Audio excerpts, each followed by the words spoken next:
สบายดีพ่อแม่พี่น้องเนาะมื้อนี้ก็มาพบเบาลังอีกคือเก่าเนาะมื้อนี้เบาลังก็จะพาพ่อแม่พี่น้องมาเที่ยวชมถ้ำลมเนาะอยู่เมืองวังเวียงแขวงเวียงจันทน์เนาะซึ่งว่าสถานที่ท่องเที่ยวแห่งนี้ก็เบาลังก็มาเป็นครั้งแรกเนาะ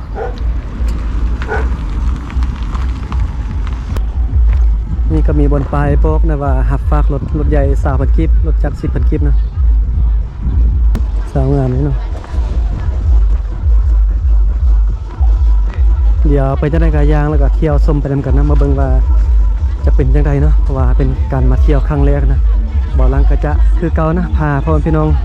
เดินเที่ยวเดินชมไปนำกันเลยว่าเป็นจังไดแต่ว่ามื้อนี้ฟ้าอากาศนี่ฟ้ามืดเนาะคล้ายคือแต่ฝนจะตกนะเพราะถ้าฝนตกนี่เครื่องคล้องเขาเจ้านี่บ่ให้ว่าเลยเนาะถ้าเมียนบ่ทันนี่เปียกหมดเลยล่ะ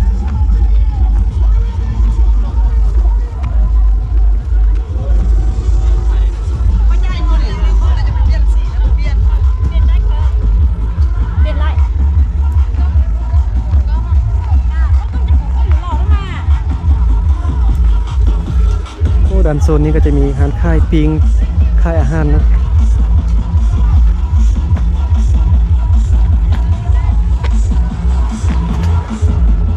กระเลมก่อนเท่าไหร่เนี่ยก่อน5,000ลองซิมเบิ้ง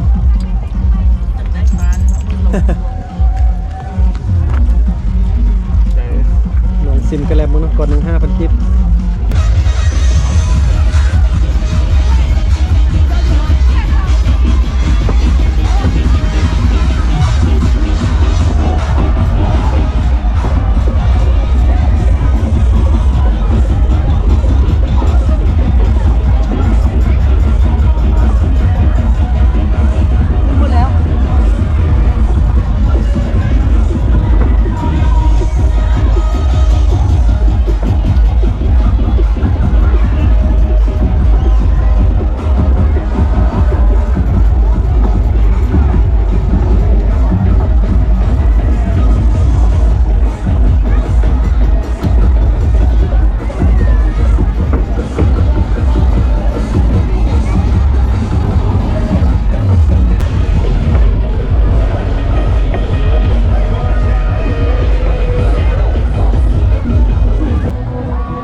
พระบาทจนจะคาดแล้ว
เอาไปค่ายที่เบียร์นี่ ไม่ใช่วะ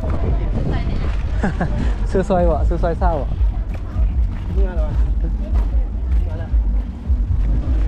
บางว่ะ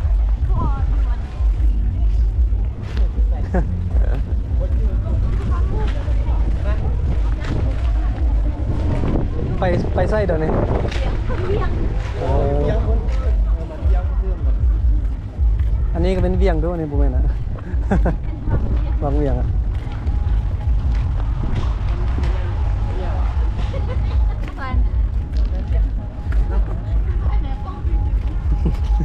เงินเบี้ยวที่เราเงินเบี้ยวเงินวันนี้ กับเบียร์แก๊สเบียร์ ไปกินดูใจครับกินมด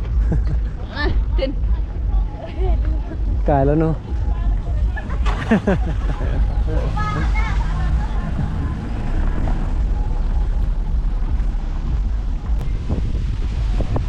คลิปนี้กับผ้าผมพี่น้องเนาะไปเที่ยวชม